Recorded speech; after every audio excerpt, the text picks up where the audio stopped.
Yeah, hello. Yeah, welcome to today's broadcast. My name is Awe Hilary, also known as the Messenger. Please feel free to like, share the video. You might be blessing someone, and also make your comments and observations, and also ask questions where there is need for questions to be asked. So, in the last broadcast, we are looking at Genesis chapter 2, and we stopped at verse 8. And in this broadcast, we are going to be continuing from verse 8, but we are going to introduce another dimension into the broadcast to make the videos shorter and straight to the point. So, looking at Genesis chapter 2, verse 8, downwards to verse 25, one of the lessons we can get from these verses in Genesis chapter 2 is that one, God creates purpose before he places what he has created in that purpose. God doesn't just create because he's bored or he feels like creating or because he has the power to create. He creates things to align with the purpose for which they were created. So the first thing that comes to mind before God creates is the purpose that is going to be accomplished. And whatever he creates into alignment with that purpose. All right. And we could see that in Genesis 2:8 with the first Adam. Genesis 2:8 said, "The Lord God planted a garden eastward in Eden, and there he put man whom he had formed." And in verse 15, we could also see that the Lord God took the man and put him in the garden to tend and to keep it. So God did not create man as a vagabond. God did not create man because he wanted to create man. There is a purpose for which man was created. And we could see that in Genesis 2, that he was created to tend the garden. So for man to be created, the garden had to be created first because that was his purpose, to tend the garden. And tending the garden means to take control, to have dominion over everything that God has created.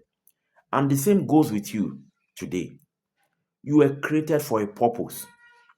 You didn't just come to the earth by accident. All right? You were created to fulfill a purpose in line with what God has already designed. All right? The quality of life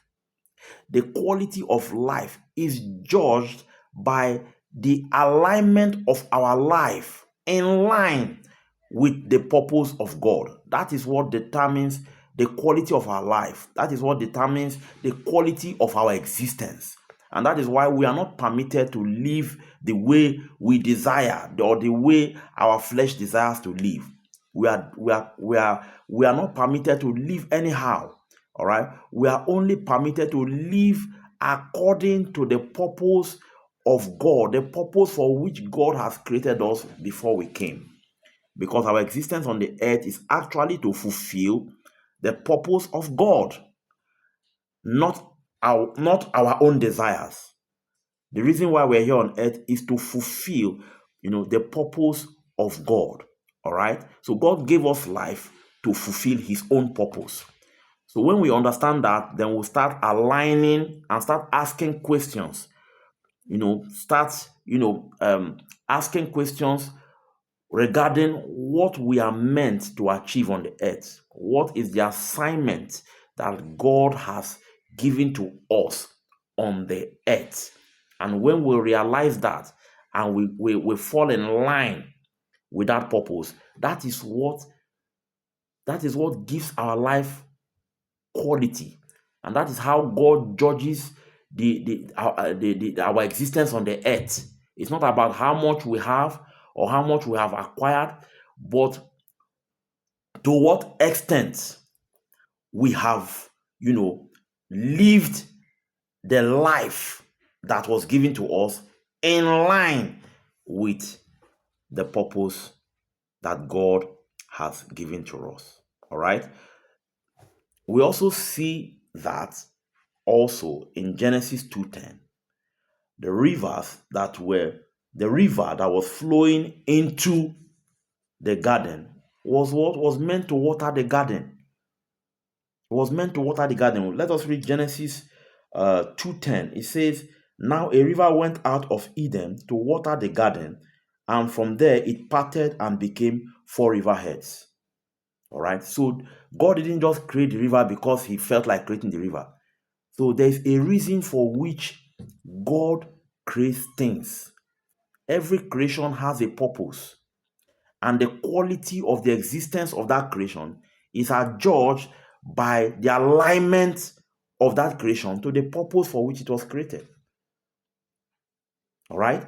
So I beseech you today, I plead with you today that this you must understand. It is time now for you to sit down, take an introspection of your life, and begin to ask questions. Father, why am I here on earth? What do you want me to do? What do you have me do? That is how we ought to live. And that is why a songwriter said, all of you and none of me, because we are here on the earth to fulfill the purpose of God. And that assignment is how we are going to be graded and how we are going to be judged. So don't live your life the way you want to live it. Don't live your life because you feel like living it anyhow you want to live it. No. Live your life according to the purpose for which God has created you. God bless you and do have a wonderful day. Bye.